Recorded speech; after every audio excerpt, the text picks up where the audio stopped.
Well, blessings, everybody, and welcome to lesson number 5, the first video of understanding the anger of God. These next two lessons, this lesson right here and the next one, which will complete this course of the Kings and Prophets series, we're going to be dealing with the book of Habakkuk. This is an amazing book.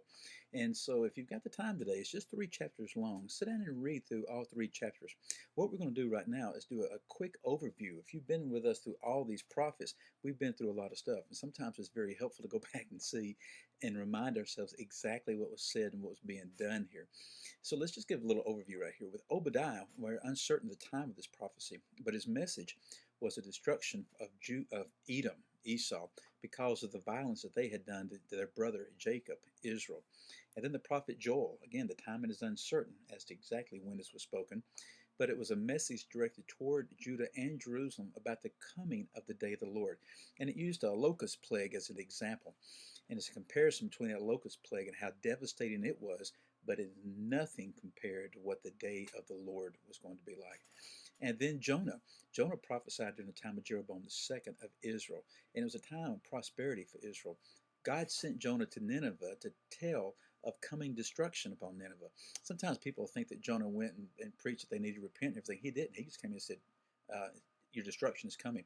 Well, the people and the king and everybody in Nineveh repented. Because they repented, God relented. He relented but for a while. And then the prophet Amos, he prophesied during the time of Jeroboam II, also the king of Israel, and Uzziah, king of Judah. And he prophesied judgment of all the surrounding nations as well as Judah.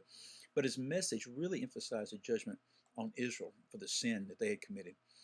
And then Hosea, and he prophesied during the time of the reigns of Jeroboam II and several kings of Judah. And he told Judah and Israel that they were like spiritual harlots. And Hosea actually lived out that before them. And as they turned to nations for help, God would send them among the nations. In other words, they hadn't trusted the Lord, and they had turned to the nations to help them. God said, you want to trust them? I'm going to send you to them. But most of this word was directed to Israel, the northern kingdom. And then Micah. He prophesied mainly to Judah, but some to Israel before the Assyrian captivity. And he spoke during good King Jotham's reign and the wicked King Ahaz. Both Samaria and Jerusalem would become a heap of ruins, is what was spoken. But there was hope of restoration of Jerusalem. And he prophesied about 80 years before Habakkuk. Then Nahum, he prophesied before the destruction of Nineveh and told how Nineveh was going to be destroyed by the Babylonians. He didn't describe them by name, but we know from history that that's who it was. And he spoke to Judah about the destruction of the one who had destroyed Israel. And Habakkuk should have known about Nahum's prophecy. Now, just a quick overview of Habakkuk right here. It's an oracle, a burden, just like we saw with some other prophets. It's a vision from the Lord. It's a lot more personal than the other ones because it's literally a conversation between Habakkuk and God. Well, God responded to Habakkuk.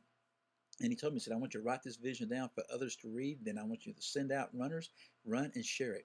It's similar to the other prophets in the pattern. You see sin, you see judgment, then you see hope of restoration of God's people.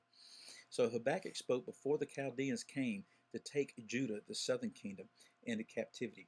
Today, just go back through this a couple more times and review it, and I think it'll help us a lot in sort of getting things in our mind, sort of the flow of what God is going to be saying here, particularly through Habakkuk.